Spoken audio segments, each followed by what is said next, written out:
The man bit down on a grenade in front of an officer, and the nearby soldiers instantly tensed up. To ease their tension, the man immediately performed a circus act with the grenade. He then took a German honor medal from his mouth. The German officers were shocked and asked him where he got the medal, but the man didn't answer and continued to perform. The officers noticed his pocket watch was missing and tried to grab it. The man deftly dodged them and jumped into a dry well.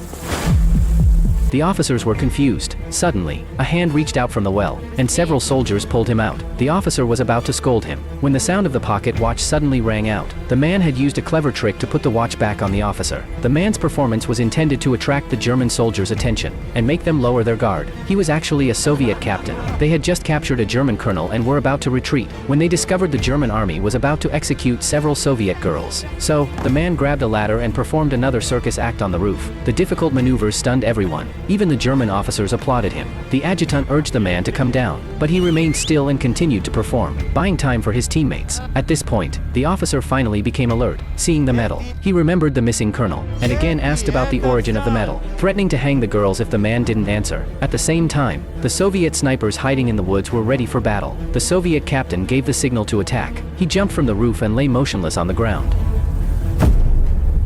For a moment, no one could tell if he was continuing his act or if he was really injured. Everyone gathered around him. Even the officer walked forward curiously and pushed the man with his foot, but he didn't get any response. Just then, the officer turned around and found that the two Soviet girls had already been rescued, and the snipers were ready to fire.